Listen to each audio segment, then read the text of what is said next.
ချီဦးစွာဘုရားသခင်ကိုကျေးဇူးတော်ချီးမွမ်းပါတယ်ဒီကနေ့မနေ့မှလည်းကျွန်တော်ရဲ့ဝိညာဉ်အတ္တမှာပြင်ဆင်စရာဆင်ခြင်ခွန်အားယူဖို့ရအတွက်နှုတ်ကပတ်တော်မြတ်တစ်ပိုက်ကိုဖတ်ကြားလိုပါတယ်ဣရှာယအနာဂတိကျမ်းအခန်းကြီး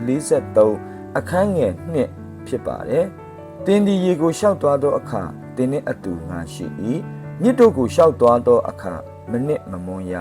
မိကိုချင်းနှင်းသောအခါလည်းမလောင်ရမိလျံလည်းမငြိရဖတ်တော်နှုတ်ကပတ်တော်အားဖြင့်ရောက်စီတိုင်းဘဝအတ္တထဲမှာဘုရားသခင်အသက်တပံတုံတင်ဖွင့်ပြကောင်းခြင်းရှိပါစေနှုတ်ကပတ်တော်ဆင်ခြင်နှလုံးသွင်းတဲ့အခါမှာ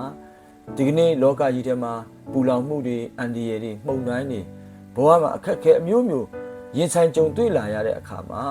ဒီနေ့ဘုရားသခင်ကျွန်တော်တို့နဲ့အတူရှိကြောင်းကိုတတိယဆင်ခြင်နှလုံးသွင်းခြင်းဖြင့်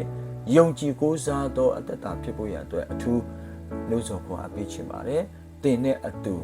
ဘုရားရှိတယ်ဆိုတာကိုဒီနေ့ဆင်ခြင်နှလုံးသွင်းဖို့ဖြစ်ပါတယ်ထို့အတွက်ကြောင့်ချစ်လက်စွာသောညီကိုမောင်နှမများယခုလိုခဲရင်ဆိုးရုပ်တဲ့ခေတ်ကာလကြီးထဲမှာကျွန်တော်တို့နဲ့အတူရှိတဲ့ဘုရားကိုခိုလုံကိုးစားဖို့အမတန်မှအရေးကြီးပါတယ်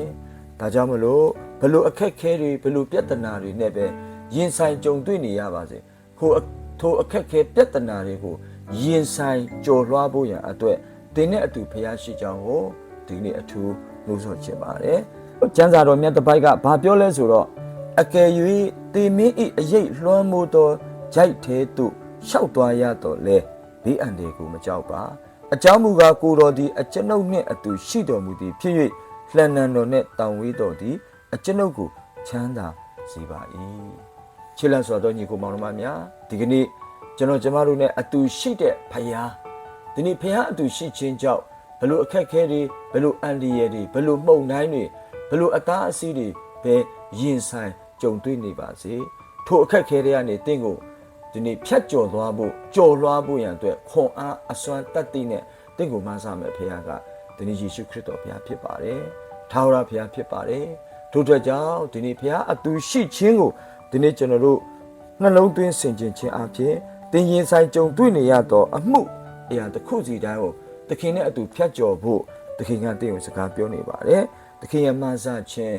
သခင်ရဲ့ကျေးဇူးပြုခြင်းသခင်ရဲ့ကိုယ်ကာခြင်းကိုတင်လက်ခံရယူဖို့ရအတွက်ဒီနေ့သခင်တင်နဲ့ကျွန်တော်ကိုစကားပြောနေပါတယ်ကျွန်တော်တို့ရဲ့ဘဝမှာနေ့တူဘဝဖြတ်ကျော်နေရတဲ့အခက်အခဲတွေပြဿနာတွေရင်ဆိုင်နေရတဲ့ဒီနေ့အမှုရာတွေတစ်ခုစီတိုင်းကိုအတူရှိတဲ့ဖခင်ကဒီနေ့ဖြည့်ရှင်မှန်းစပေးမယ်ဆိုတာကိုအကျွင်းမဲ့ယုံကြည်ကိုးစားဖို့ရန်အတွက်နှိုးဆော်ချင်ပါတယ်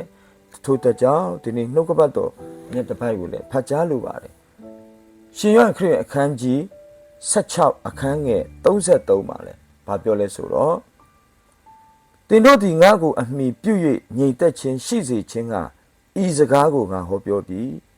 သင်တို့သည်လောက၌ဆင်းရဲဒုက္ခကိုခံရကြလိမ့်မည်တိုးတော်လည်းမစိုးရိမ်ကြနဲ့ငါဒီလောကကိုအောင်ပြီဟုမိန့်တော်မူ၏ချစ်လက်စွာသောညီကိုမောင်နှမတွေဒီနေ့ကျွန်တော်တို့ရင်ဆိုင်ကြုံတွေ့နေရတဲ့အခက်အခဲတွေပြဿနာတွေစိုးရိမ်မှုတွေဒီနေ့ကိုစီရှိကြမှာပါတိုးတော်လည်းသခင်ကဘာကိုပြောနေလဲဒီနေ့သခင်ကသူ့ကိုအမိပြုပြီးတော့ထိုအခက်အခဲတွေထိုပြဿနာတွေထိုစိုးရိမ်ခြင်းတွေထဲကနေဒီနေ့လွတ်မြောက်လာဖို့ရန်အတွက်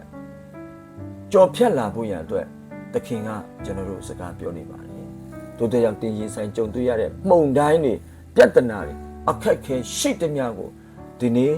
ကြော်ဖြတ်ဖို့ရန်အတွက်ဒီနေ့ဖျားရှင်ကျွန်တော်တို့စကားပြောပါဘယ်အခက်ခဲဘယ်အသားစီးဘယ်ပြဿနာကမှဒီနေ့တင်ရဲ့ဘဝကိုမအုပ်ဆိုးစေဖို့ဒီနေ့ဖျားသခင်စကားပြောနေပါတယ်တင်ရဲ့ဘဝအခက်ခဲပြဿနာတစ်ခုစီတိုင်းကိုရင်ဆိုင်ကြော်လွှားနိုင်သောခွန်အားအစွမ်းတတ်သိကိုတင်နဲ့အတူရှိတဲ့အိမ်မာနွေလဖယားယေရှုခရစ်တော်ဖယားကတင့်ကိုခွန်အားအစွမ်းတတ်သိများဖြင့်ပြဿနာရှိသမျှအခက်ခဲရှိသမျှမှုန်တိုင်းကိုဖြတ်ကျော်ရတဲ့အခွင့်ကိုဒီနေ့သခင်ကတင့်ကိုပေးနေပါတယ်။ဘာကြောင့်လဲသခင်အတူရှိတဲ့အတ္တတာဒီအောင်မြင်သောအတ္တတာဖြစ်ပါတယ်။ခက်ခဲဒုက္ခပြဿနာတွေကနေအောင်မြင်ကျော်လွှားနိုင်ဖို့ရအတွက်အစွမ်းတတ်သိခွန်အားကိုပေးတဲ့ဘုရားသခင်နာမဘုန်းကြီးပါစေ။ချစ်လက်စွာသောညီကိုမောင်နှမများဒီကနေ့နှုတ်ကပတ်တော်ကြားတဲ့တင်းနဲ့ကျွန်ုပ်ရဲ့အတ္တတာထဲမှာအတူရှိတဲ့ဘုရားက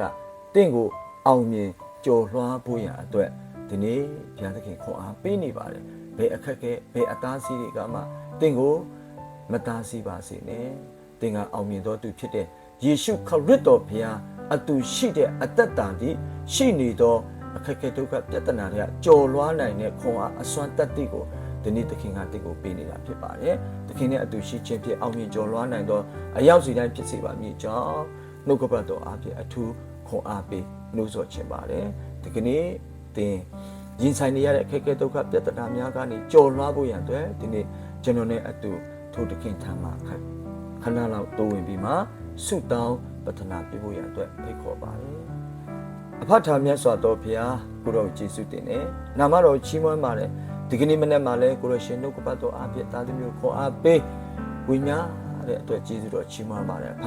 သားသမီးတို့ဘဝအသက်တာမှာယခုကာလကြီးမှာနေထိုင်အသက်ရှင်လှုပ်ရှားသွားလာတဲ့အခါမှာရင်ဆိုင်ကြုံတွေ့နေရတဲ့အခက်အခဲဒုက္ခပြဿနာမှုန်တိုင်းမျိုးမျိုးကိုကြော်လွှားနိုင်ဖို့ခွန်အားအစွမ်းတတ္တိကိုကိုရရှင်အဖဖျားပြင်ဆင်ပေးတဲ့အတွက်လည်းယေရှုတော်ချီးမွမ်းပါတယ်ဒီနေ့သားနဲ့အတူဆုတောင်းပတနာပြုနေတော့သားသမီးတယောက်စီတိုင်းတို့ဒီထိုအခက်အခဲပြဿနာမျိုးမျိုးတွေကနေကြော်ဖြတ်နိုင်တော့အဖြေကိုပေးတဲ့သခင်ကိုတော်ပဲဖြစ်ကြောင်းကိုသိရှိနားလည်စေဖို့မဆာတော်မူပါကိုတော်နဲ့တော့ဆက်ကပ်ပါအဖြေပေးတဲ့ဖခင်သခင်ယေရှုဖခင်နာမဖြင့်ယေရှုတော်ချီးမွမ်း၍ဆက်ကပ်အနံ့ဆုတောင်းကြပါ၏ထာဝရအဖမြတ်စွာဘုရားသခင်